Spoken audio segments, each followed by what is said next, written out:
Well, hello, everyone, and welcome to our webinar today, sponsored by NovoEd, Blended Learning Reimagined, Strategies for Cohesive and Engaging Programs. We'll have a wide-ranging discussion that takes a fresh look at blended learning. I'm your moderator, Claude Werder of Brandon Hall Group, and let's meet our panelists. We've got a great panel today. I'll start with Wesley Best, who's Director of Educational Technologies and Digital Programs at Darden Executive Education and Lifelong Learning at the University of Virginia. Wes leads the design, delivery, and expansion of custom digital programs at Darden, and he crafts innovative and scalable solutions that address the evolving learning and business needs of executives and organizations. Wes also oversees a portfolio of educational and immersive technologies. We also welcome Mike Lukuziak, who is the Associate Director of Digital Experience at the University of British Columbia's Sauder Executive Education. Mike manages client experience and the platforms that UBC Sauder uses to offer its suite of programs.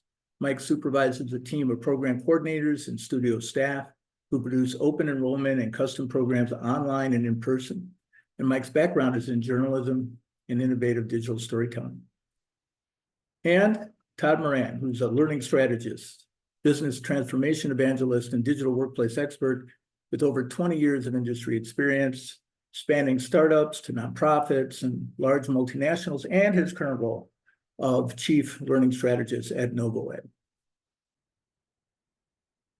We want to thank our webinar sponsor, NovoEd. Founded at Stanford's Social Algorithms Lab in 2012, NovoEd is a capability-building platform that uses social and collaborative learning to drive performance readiness at scale. Through cohort-based experiences, NovoEd taps into collective wisdom, placing each learner at the center of a perspective, application, and expertise. Large enterprises such as 3M, GE, and Nestle partner with NovoEd to accelerate their critical initiatives, reconnect teams, and achieve rapid alignment through learning that is felt, experienced, and swiftly transformed into impact. Visit NovoEd.com to learn more. For those of you who aren't familiar with Brandon Hall Group, we're a human capital management research and advisory firm that empowers excellence in organizations around the world through our research and tools. And we have 6 practice areas, including learning development, talent management, and leadership development. A quick mention that we currently have several certification programs open for enrollment, including our Certified Learning Strategist program. Visit certification.brandonhall.com to learn more. We want to remind everyone that our annual Brandon Hall Group Excellence Conference is in Florida, January 28th to 30th. Registration is now open. Our presenters come from organizations that have won HCM Excellence Awards, and those winners were announced last week. And then we have a deadline for our Technology Award program that is today. Winners will be announced December 5. And we also invite you, as always, to participate in our research surveys. We have 3 that are active now. Links will be available in your handout, or you can always visit brandonhall.com. And finally, a few logistics. We'd love for you to ask questions. Please use the questions panel on your control bar, and we'll leave time at the end for questions. The webinar is being recorded, and we'll share a link and a PDF within 24 hours. But if you want to download a copy of today's presentation instantly, the link to do so will be available in the chat. Chat is open for today. We hope you'll share your thoughts. And we'll weave those into the conversation. So your feedback and perspective is helpful. At the very least, we hope you'll pop in, say hello, and let us know where you're coming from today. So we'll also remind you that we have a quick raffle at the end of the webinar today. The winner will receive a $100 Amazon gift card. You have to be present to win, so make sure you stay to the end, and hopefully you'll win a gift card.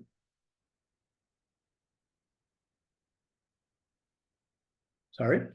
So we have an ambitious agenda today. We'll be moving at a pretty quick pace. These are the topics we'll cover, starting from the future state and current state of blended learning, and then into a lot of different areas, from the benefits to the role of technology to assessing progress. And our panelists will share some key perspectives at the end, and then we'll have some questions. So let's get started. Blended learning has been a big part of the learning experience for years now, but with the rise of remote and hybrid work and great technology advancements, there's significant space for reimagining blended learning to create a better learning experience. That's important because our recent research, it's actually still ongoing, But what's really popped out is that improving the learning experience is ranked #1 as the top priority for 2025. So I think organizations are really feeling a lot of pressure to do better. And so that obviously carries in to blended learning, which is a big part of what learning organizations do. So with more insight on that, Todd, I'll turn it over to you. I appreciate that, Claude, and fantastic to have everyone with us today. I thought it helpful to start just with a little bit of a historical look back.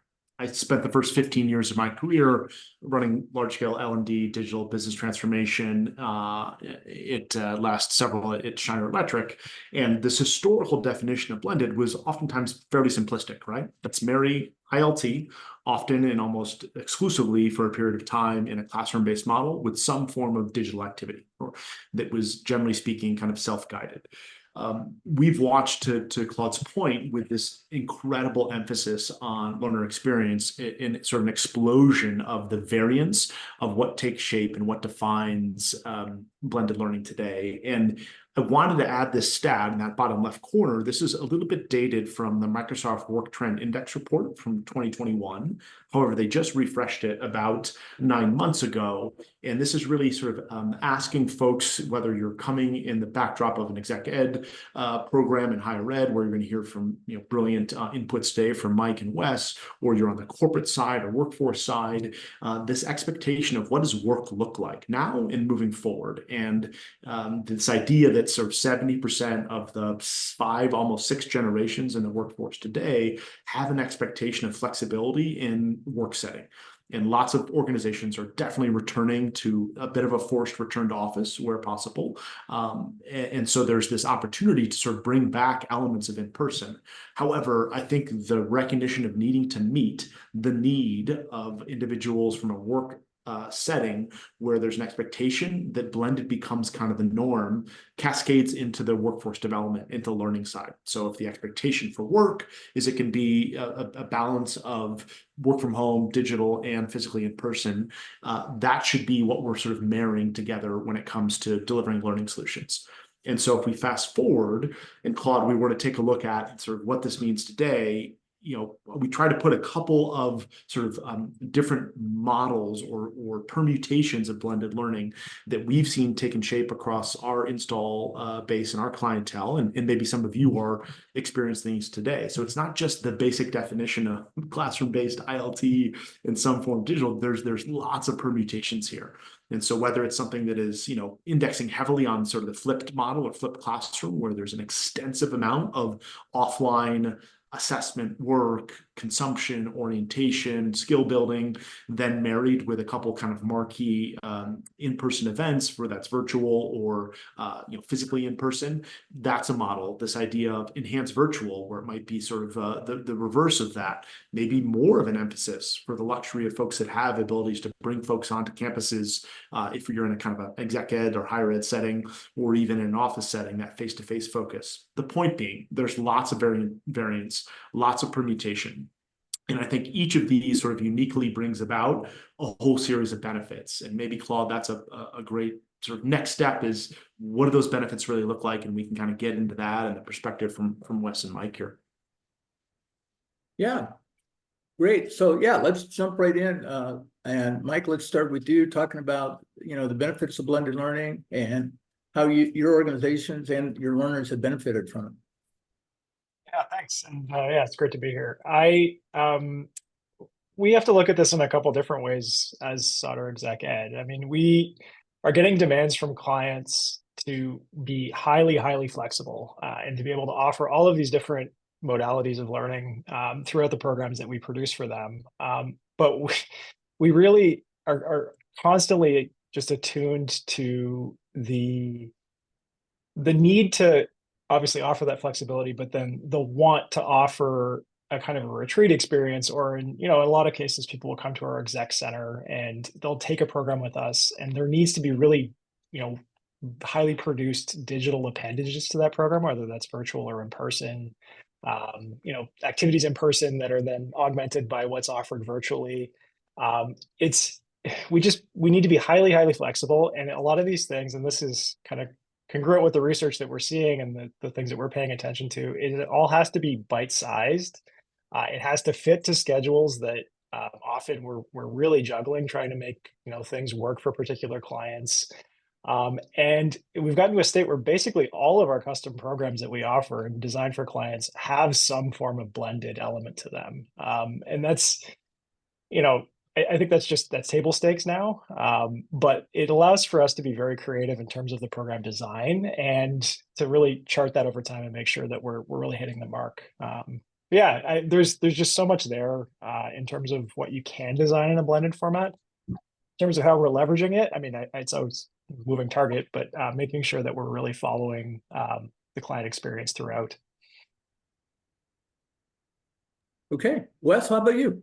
Yeah, hi everyone. It's nice to be here, and thank you so much. I would exactly echo what Mike said. I think the blended environment that we're seeing today, it mirrors a lot in what Todd said to how the workforce is aligned and how they're working. And I see that as a benefit, right? Because it gives the flexibility and the comfortability and the nature with which learners are working. And I think it offers structure, right? In the sense of how we blend our modalities. Really, it's dependent upon how the organization is aligned and what opportunities do they have to be in person, right? To network, to connect with others. And I think once you blend modalities like we do here at Darden, where you have in-person, virtual to kind of the self-guided, really it gives a sense of guidance in person and virtually. And then it also allows for that self-directed ownership, right? And that kind of asynchronous or self-guided approach. I think that, again, aligns with how organizations are today. But overall, I think one of the benefits that I'm seeing and I'm hearing from organization is that the blended learning, it offers ample opportunities for enrichment of feedback and insights. When you think about how like the rotational module or even how we blend various modalities, there's in-person and virtual, there's noticeable aha moments, or I like to call them, right, that you could see the reactions right from the FaceTime with faculty and learning and application. And then kind of the way we leverage that as well as on the back end is that self-guided or self-directed approach that gives you a little bit more data, hard data over a longer duration. So you have metrics, reports, things of that nature. I think that helps you achieve your business and learning outcomes that you set, as well as your learning goals and outcomes. And really it helps you plan effective solutions. So I would definitely say that we're seeing a more of a blended approach and the benefit for corporate organizations, again, because of the feedback and the dynamic and just the comfortability and the nature that it fits into the day-to-day schedules that workforces are aligned to today. Yeah, Wes, it's interesting. If I pick up on that theme, you this idea of the network piece and how powerful that can be, maybe sort of amplifying or reducing the nature of sort of trust building, whether it's an in-person component or a virtual and more intimate setting. I think that's part of who's included with you on your learning and development journey, right? Is that just you in a solo affair? Is it your peers, near peers? Is it sort of this dynamic of manager mentor is sort of part of that? I think that's how you all both sort of think about programming, making sort of very explicit determinations about who's part of that development, because it's not just individual in isolation. And I think we wanted Claude to sort of get a sense of that from the folks that are with us today in a bit of a poll here. Yes? Yes, indeed. Let's have a quick poll question, get people involved. And I think the whole point about getting supervisors or mentors involved is very important. So we'd like to know, really simple question: how often do you involve supervisors or mentors in your blended learning development process? Is it never, occasionally, frequently, or always? And it'll be interesting to see what people say. We do have a little research. I'll tell you what we found after you tell us what you're doing. Yeah, Mike and Wes, I thought, I know we couldn't do this sort of dual question set, but I would love to also snap the line on this. Was there a moment in time where folks said, hey, this idea of sort of continuous network building or involvement of others in the journey needs to be part and parcel of these experiences that you all have been designing? So maybe we'll get folks to layer that on in the chat. If they answer one way here or another, was it a moment in time they said, yes, this needs to be more important, or it reduced in importance for folks? I would say quickly that I think the nature of the pandemic really kind of resonated to network, because again, you might have organizations that are a little bit siloed where learners don't get to connect with each other, or they just might be completely from a different organization coming in. So I think that resonated with the essence to network, to connect more and be in person and have opportunities for virtual connectivity. Okay, so let's take a look what you all think. Shay, our producer, will give us the answer. And let's see. So only 11% are doing it always. You got 42% doing it frequently, 39% occasionally. And you're actually doing better than a lot of folks based on our research is even a larger percentage. I think about 60% did it occasionally. So I think it's great that you do it frequently, and the more you can do it more regularly, the better. Let's move on to our next topic. And so Todd talked about the various models for blended learning that are out there. So I'm curious about how you, Mike and Wes, integrate in-person sessions with online components to create, really cohesive experience. Wes? Yeah, I think the way we integrate it, honestly, it comes from understanding the culture again, especially when we work with organizations. And it goes back to what Todd was saying, what opportunities do they have to network, to be in person, to have FaceTime with subject matter experts. And we focus on this from kind of the in-person and the online and the integration from a modular perspective, where we blend multiple modalities together. And it really depends on, okay, what is the best practice for learners to get together, for faculty to deliver instruction or to facilitate learning, and what opportunities do learners need for deliberate practice. We found a lot of success integrating in-person sessions as pre-sessions or virtual kickoffs or even in-person kickoffs, because when you talk about cohesion, that establishes it up front, right? You align shared interests, you get that connectivity. And the way we kind of intertwine the various multiple modalities we blend in, I think sustains that cohesive culture ultimately up to a post-session graduation, which we found a lot of success with our programs incorporating, where it's a celebration, right? A continuation of lifelong learning. And it's very important that we found working with organizations, because even stakeholders have attended these post-session graduations. So I think we work to build cohesion up front. We sustain it with kind of a modular approach or even a rotational. And then we look to build that excitement in that kind of post-session graduation. Great, Yeah, Mike. I think we Yeah, thanks. Yeah, I think we do something really similar. And we've had a lot of success from those initial virtual kickoffs. And obviously, like the order of the modalities throughout the session design, I mean, it will vary based on client needs. So we really do work very closely about needs assessment and making sure that, it's going to hit the mark, not just logistically, but also that there is intention behind that design. But in order to actually make for a cohesive experience, especially when you're balancing in person and virtual in a lot of cases, I mean, you really need to over engineer those opportunities for engagement, so that you can't leave those things to chance. We are obviously trying to build group dynamics and build that network and have people really establish it, start a strong foot from that. But then for us as the designers of these programs to really have a fairly heavy hand in making sure that there's a continuous line throughout, and that those opportunities for engagement as a group or even individually one-to-one are fairly explicit. It does require quite a bit of, and I don't really have a theater background, but some of my peers here do. It requires some stage management. Like you really do have to be you're not just selling the thing, but there is a lot of things happening behind the scenes. There's lighting cues, there's all these things that you're really trying to manage to make these programs go off really, really cleanly. And then in terms of setting dynamic, in terms of setting objectives for what is actually meant to be accomplished in the in-person versus the virtual components of these sessions. So, as you're kind of going through what is meant to be achieved throughout the course of a program, there are particular things that just work better in a virtual setting or an in-person setting, and really being clear about what those objectives for those particular elements are from the very outset. And I think that, it makes for a more cohesive whole. Yeah, Mike, the theme I'm hearing that I love the stage manager reference. It's for us, we hear this a lot. It's intentionality, and that idea of almost, you think to get the idea of the serendipitous engagement or the progression of a learning, outcome that's a high degree of intentionality going into structure. And I think you're both right to point out there's no one size that sort of fits all.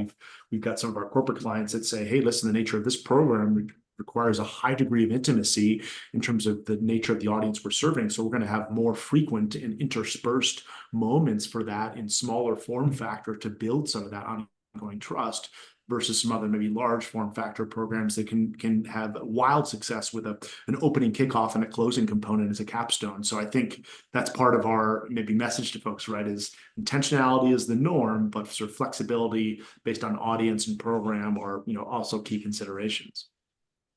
Mm-hmm. And I may say this a couple of times throughout, but there's so much creativity that can go into this, right? So, and I think that's where it really lands for people. So I'll pick that up later, but we can move on. Yep, sorry about that. My finger hit the pad too quickly. Moving on, just spend a couple of minutes fairly quickly here talking about configuration. Both of you deal with many different clients from different industries, learners in many different roles. So I'm curious about how you tailor blended learning programs to meet specific needs. Mike? Yeah, for sure. And I mean, I think I sort of alluded to this before, but we really do have a very fulsome engagement process with these clients that we're designing programs for, where it's like we do a thorough needs assessment in terms of not just the logistical side, but what their actual organizational objectives are and how we can map to that. And it allows, when we're working in these blended environments, you can bring more into the room, whether that's in person or virtually. If you need to bring in a session where there's somebody from the executive that attends, and they don't want to necessarily be there and throw off the vibe in the in-person session, but you can do that virtually. And you can be really kind of playful with how you design these things so that, for example, a strategy session may actually work better in a virtual environment as opposed to in person.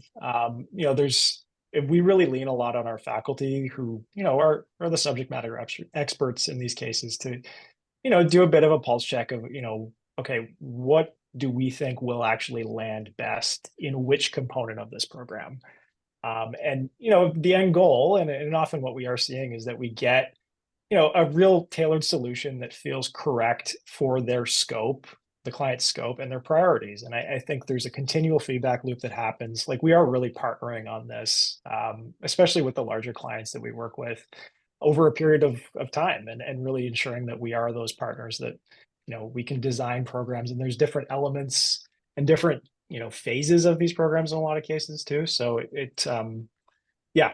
The other thing too is around value. Obviously, many of our clients face cost pressures, and learning and development is often it's a stated goal. Is it at year end, does it make the cut? It doesn't always. So it really is a matter of us to make the case that, especially on these multi-phase programs over a period of years, having a blended approach and having something that really fits their needs, that's much easier to sell. And blended allows us to say, okay, we don't actually have to fly people here 5 times. We can do it once. We can do a virtual capstone. We can do all these things.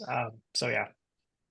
I would completely echo what Mike said again. I think it comes down to tailoring the needs. You have to have clear and definitive needs assessments, right? And understand the learner and business outcomes. And ultimately, it's what's in it for me, right? And you think about that from an organizational and kind of a learner perspective. I think what we've found success is balancing more customization with more conceptual and foundational, and blending the different modalities together. We found that if we can create a specific pathway, or even if you want to call them a cohort, right, where there's domain specific skills and core essentials that are better served face-to-face with faculty, right? Or connecting with a peer, or connecting with a coach or a mentor, either in person or virtually. We found kind of on the back end of that where maybe a self-guided approach is beneficial for serving foundational, again, and conceptual knowledge that helps with upskilling and reskilling. So I think by us being able to leverage specific pathways, right, we're able to address the flexible and changing needs of organization based upon, again, the on-the-job skills that they need that require connectivity against the more foundational, conceptual, self-discovery components of a program.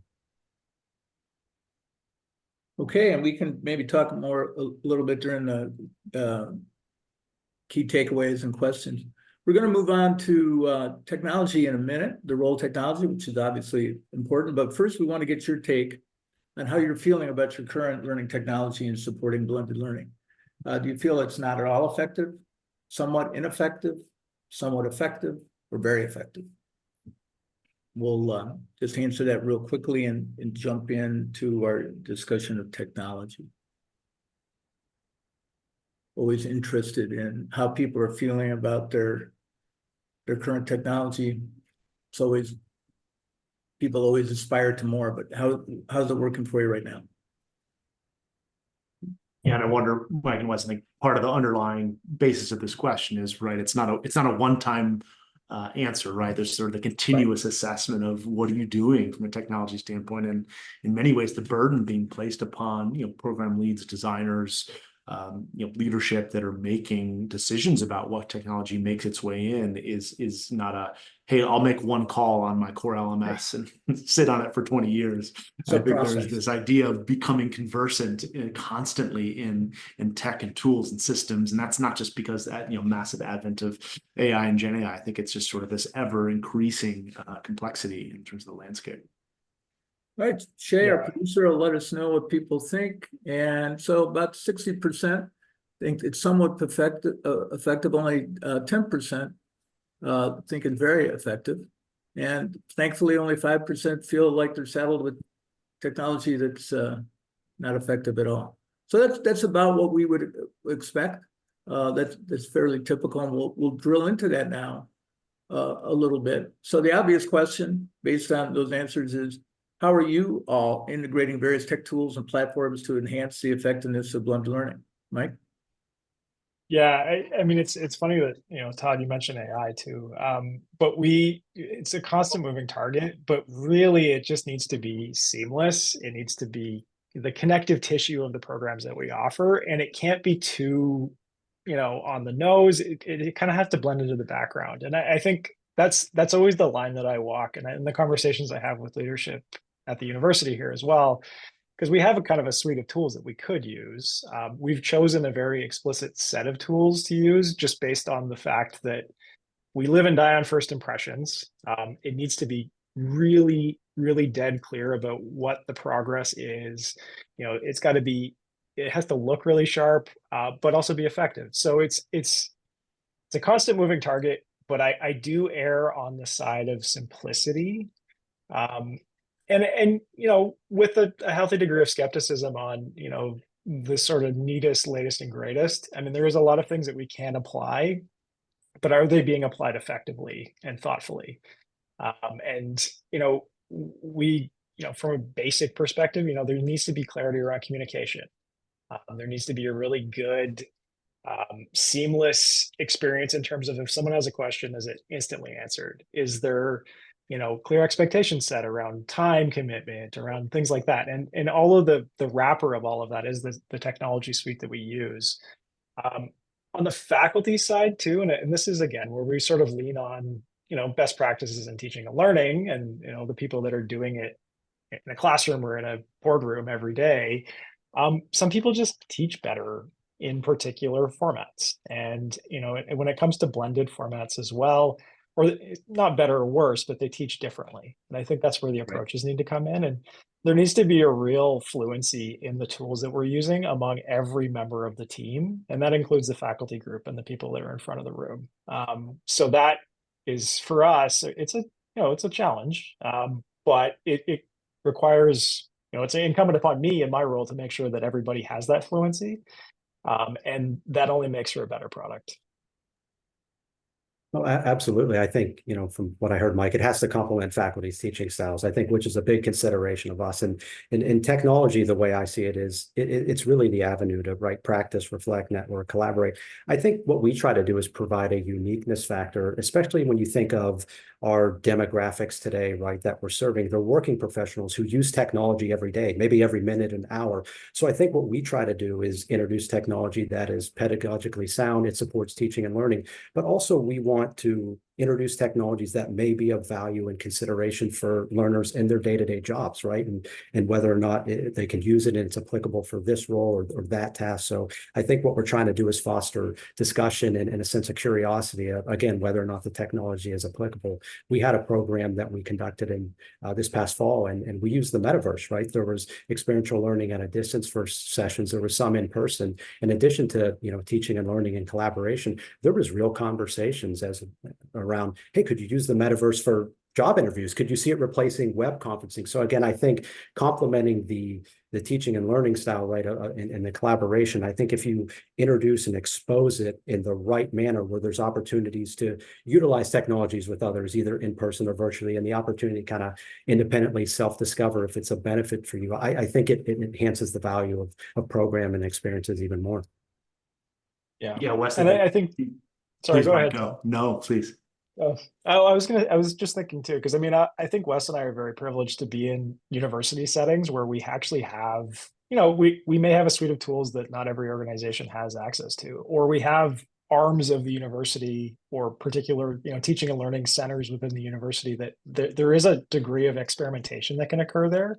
And like, we also have a great network, and I think for everybody on the call too, I would really encourage you to tap into your L&D network, and people have great ideas around how to apply technology in particular ways, and they may have tried something. I mean, it's incredible that we're using things like the metaverse to, offer programming and to do stuff like that in a way that doesn't feel hokey and it feels actually very intentional. It's a tough thing to do. And there is a real great network out there of people who are experimenting and trying these things. And it's you're never always going to hit the mark, but I think with the audiences that we deal with, we often have a tendency to be a little bit reserved and making sure that everything is like super white glove, super like hits the mark every single time. That balancing that with experimenting and using new forms of technology in our teaching and learning is a challenge, for sure. But having networks of people around you, not just within the university setting in our case, but like just broadly speaking, is a huge asset. Yeah, Mike, the piece I wanted to pick up from that, and Wes said, this idea of experimentation, I think, is so important, right? Because the pace of what providers are putting out there, and what's the array of what's possible for you to pull off the shelf and find unique applications, tapping those networks is so important.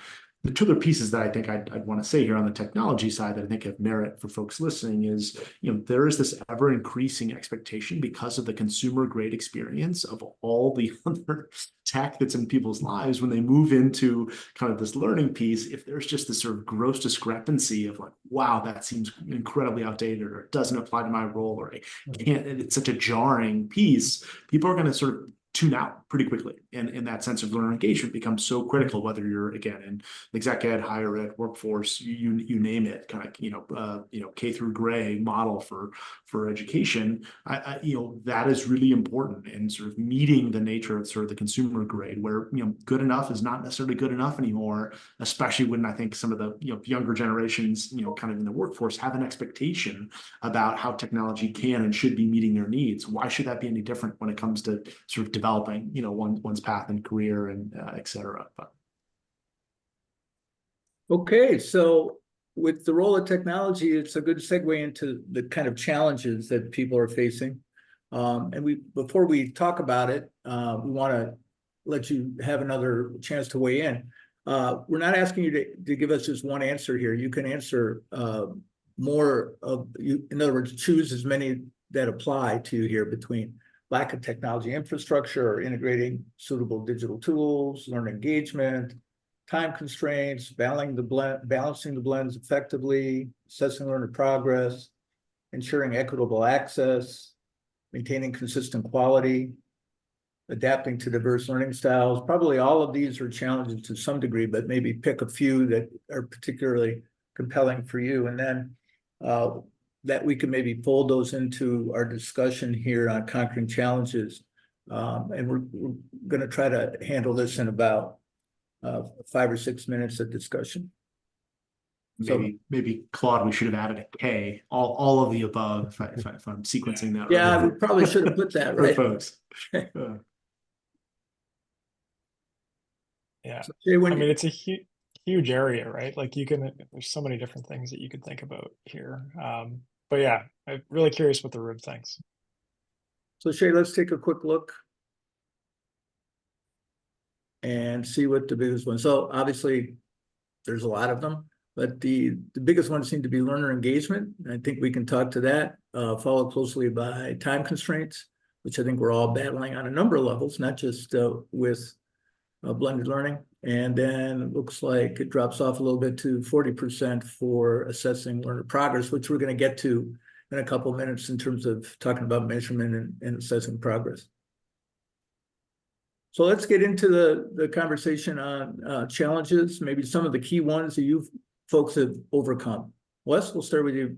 Yeah, I think that poll resonates a lot with what we're experiencing too, and especially with engagement, right, and collaboration and accountability, especially as we blend our modalities, right? There's in-person, virtual, and self-guided. I think The self-guided is really where we're trying not to lose momentum, right, and sustain that. And I think one of the ways that we've tried to combat that is we're really considering, again, the full experience of a learner, considering the workforce and the dynamics, right? Whether you're remote, on the go, you're working from the office or at home. I think just being able to access that chunk of learning right in the self-guided is really a way to truly combat the engagement piece, I think. So having that intentionality with that.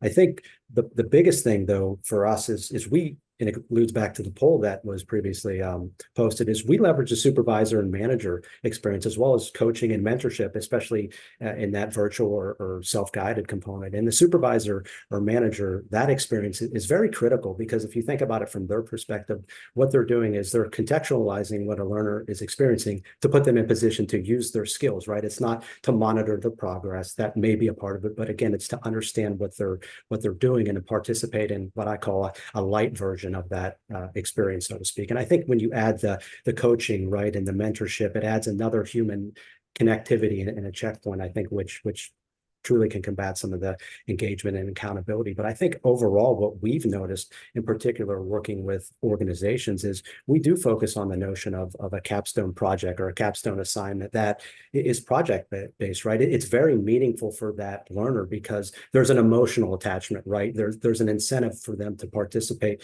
to learn and grow. And there's also an organizational, and even from that managerial piece, there's that incentive there as well to grow their organization. And it's a tangible idea that we found in a blended environment that learners need. They need face time with faculty, right? They need the opportunity to self-discover and self-assess and self-guide, and they need coaching. They need connectivity with others. So that's some of the ways I would say that we've addressed some of the challenges that we've seen today.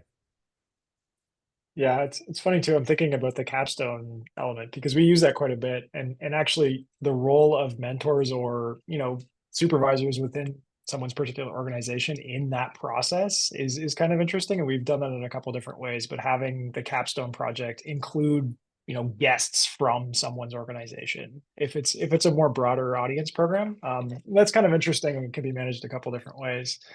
But like in terms of like overall challenges that we face, I mean, obviously this is kind of there's some landmines in here. You need to have a real, and I think this is what I talked to my team about a fair bit, is there needs to be a real charismatic through line of people, especially in a blended environment. You need to have like a real network of people around. It has to feel like a team effort.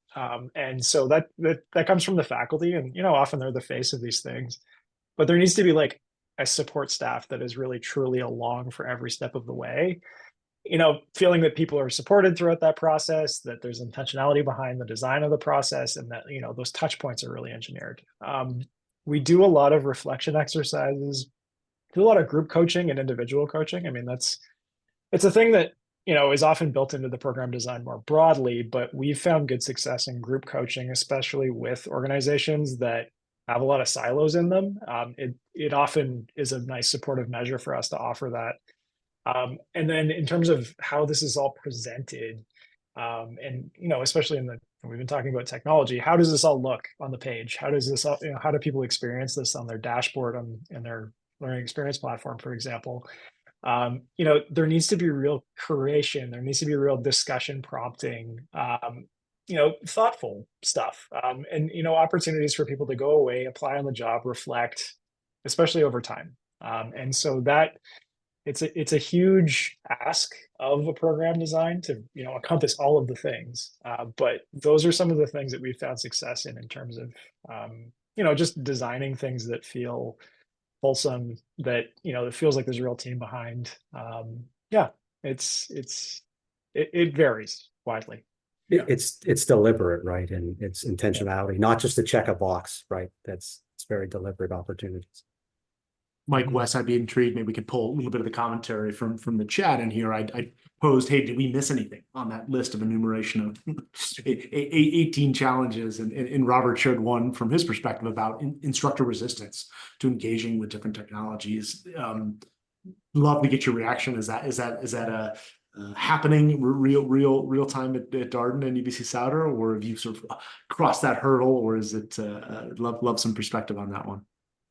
I think for me, yeah, I've encountered that. There's some like Mike mentioned, there are faculty who are really excited about using technology, and there are some who are very hands-off. So I think if you can, again, leverage those internal networks that Mike mentioned with faculty to really kind of introduce or leverage that to other faculty who may be more resistant, I think that's a beneficial technique. But yeah, I mean, ultimately, they have to be comfortable using the technology, whether it's one solution or another. We don't want to mandate that they have to use something just for the sake of an experience, right?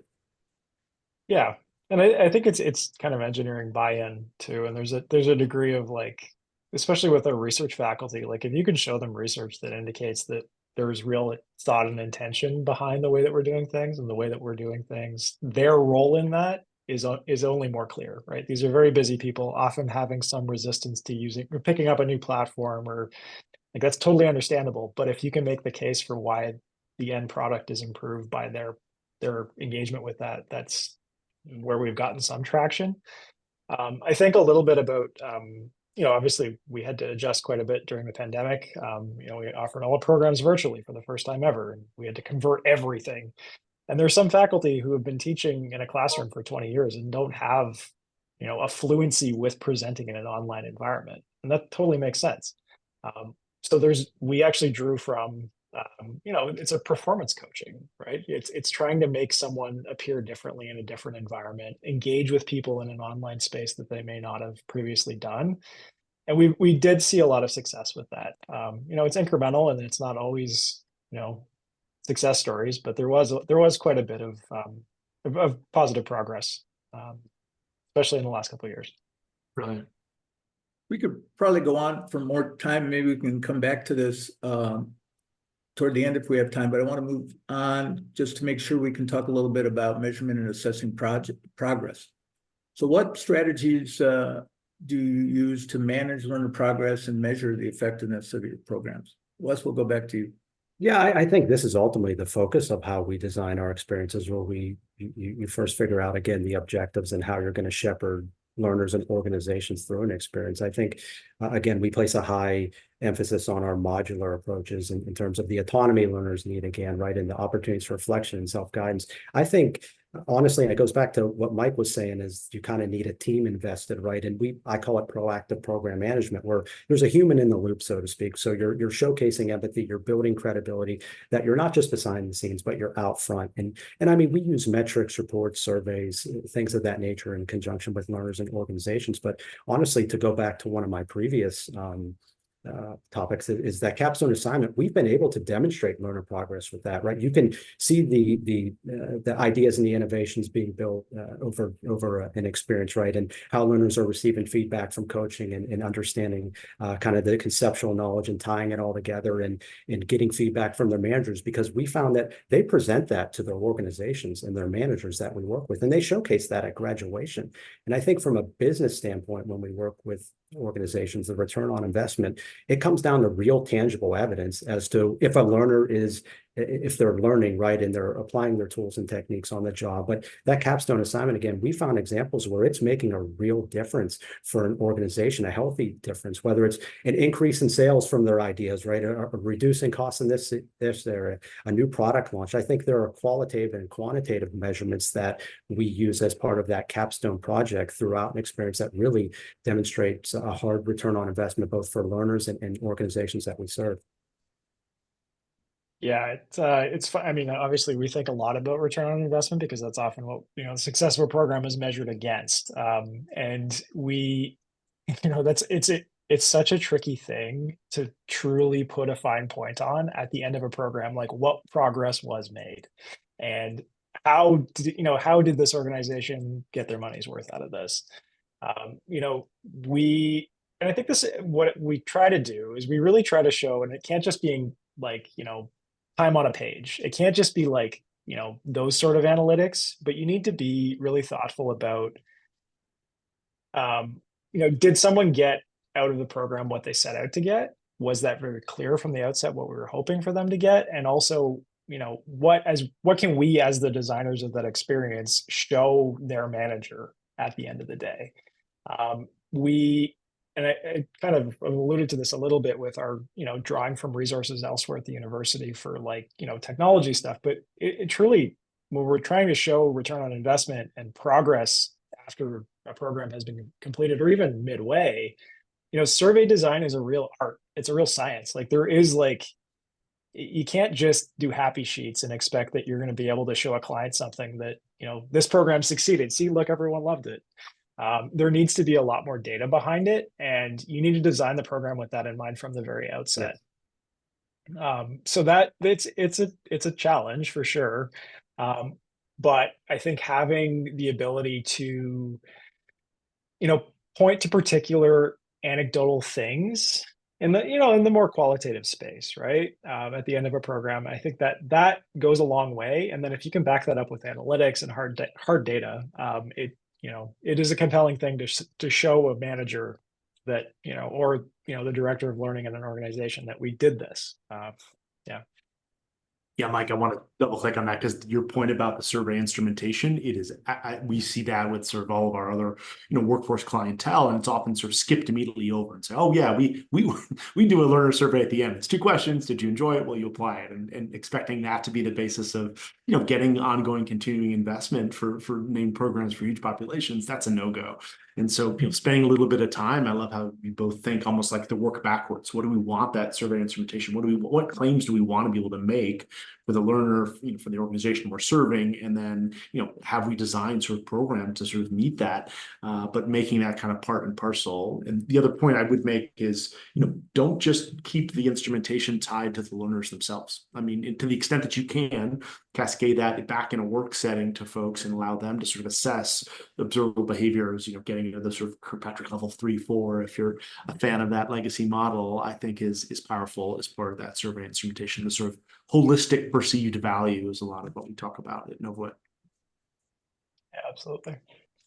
Yeah, it's I'm just looking at the chat here too, and I mean, it obviously this varies by platform, right? Like, so if you're, depending on the blend of a blended program, like if it is more online, I mean, you really need to design the assessment of progress to the fact that it was online and really give like a lot of thought to that. So I won't belabor the point, but I think it is, you can put a lot of intention behind this and a lot of thought, and people will see through it if you don't. I think that's kind of at the end of the day. We're dealing with smart people here. So I want to leave enough time for some questions at the end. So I want to move on to takeaways. We've talked about a lot of things, and if each of you maybe could, based on our conversation, some of the key points that you think are worth maybe elaborating on or pointing out. Todd, why don't we start with you on this one? Yeah, happy to start. So maybe the two big ones that I'd sort of give folks as takeaways is, and I recognize there's challenge in having an environment to sort of create variables and control groups, but experimentation is so powerful. And so being able to do that in sort of the rapid iteration of, okay, well, what's the balance for me? Do I want to use more of a rotational model or a flex, or is there heavy emphasis on the capstone or the opening? To the extent that you can do that in your own organizations, maybe it's smaller pilots, maybe it's newer programs that would be sort of more willing and have appetite to take on experimentation. Finding that balance for your world, for your population, for your audience you're serving is huge. The second, and obviously I'm a bit biased coming from the NovoEd side, is make sure that you're pressing your technology providers and vendors to be in support of you. I mean, that is our role, right? We're not necessarily supposed to fade entirely into the background, but we're certainly here to make that learning experience and ultimately the business outcomes on the other side far more powerful and impactful. So make sure you've got that right mix and kind of in your stack to execute on the goals that you've got. Those would be my 2. Mike? Yeah, I mean, again, like we're here and we deal with NovoEd quite a bit, but I would absolutely say like lean on your vendor partners because they are very invested in this as you are, and I think especially when we're doing sort of more complicated things around these different modalities, we're going to run up against questions that people have had before. So I think that's a thing that stands out for me overall from this morning. I think like really just thinking too about creativity and fun. I mean, we often have a really explicit opportunity with these groups that are taking our programs to remove them from their day-to-day and give them something valuable and tangible. And the more that you can make that experience sing for them and really like be a standout thing, the better. And I think that, the results then are a lot stickier after the fact. So, given that we have all these possibilities now, just being very creative with how you're applying it. Obviously, it's very context specific, but making sure that the design is creative and it comes across that way, and that and this is where we come in as sort of providers of learning, is really working as partners and making sure that we are working with that organization really thoroughly, dealing with all levels, dealing with their quirks and unique things, and really just hitting the mark there. So yeah. And Wes? Yeah, I would say first, I would call it do your homework early, right? You have to understand the culture, your learners, and ultimately what they must be able to learn, practice, right? Again, network and rely on your faculty or your subject matter expertise or your peers, which will help you shape kind of the blended modalities that you're set to incorporate. And I think it's important too to keep in mind that you have to bring learners together, but it has to be intentional, right? You don't want to overload with virtual sessions or in-person sessions and things of that nature. So I think it has to be intentional. Again, we found success, right, with that pre-kickoff, so to speak, in those post-session graduations. But I think ultimately, not just for even blended learning, so to speak, but I think there has to be a real incentivization for learners and organizations. You have to answer that what's in it for me question, right, and design the blended elements accordingly. And I think for us, again, I will go back to that capstone assignment. That has really helped us maintain incentivization, making it meaningful. We're able to offer various points of human interaction, right, coupled with kind of self-discovery in order for learners to promote themselves, right, but also for ideas and innovations for their organization. Any last words before we move on? And we're going to leave some time for questions. Anybody, we have a few questions. If anybody wants to add some while we're doing our raffle draw, please drop them in the questions or the chat or comments in the chat, and we'll handle as many as we can.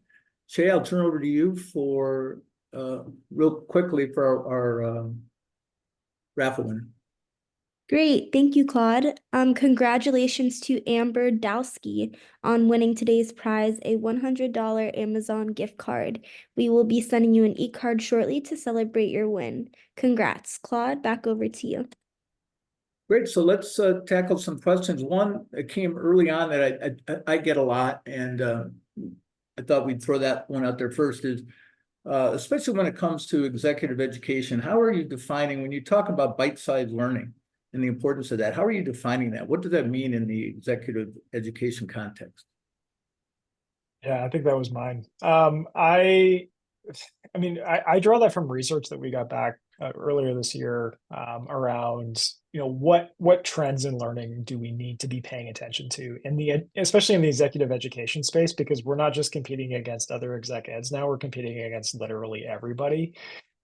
So how do we make our product very effective, but still have all of the, the cachet of the university, the, really deep expertise that comes from faculty and the application and that feedback loop that we create with industry.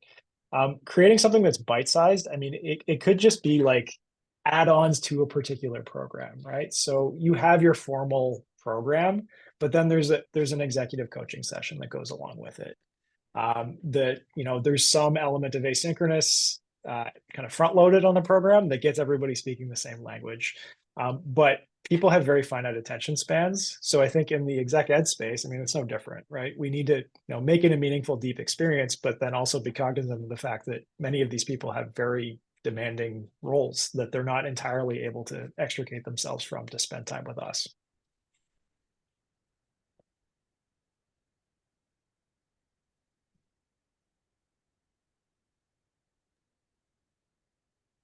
I did see a question around AR. Yeah, maybe I'll pick that one up. Yeah, please. Go for it, Mike. Yeah, to the extent I know Casey and some others wanted to inquire, can you share a bit about sort of what you're using in your stack today that's sort of allowing you to deliver at the levels you're just describing there, Mike and Wes? Well, I'm actually I turn it over to Wes because I'm curious about the metaverse stuff that you guys are doing. Maybe you can expand a little bit on that. Yes. Go ahead.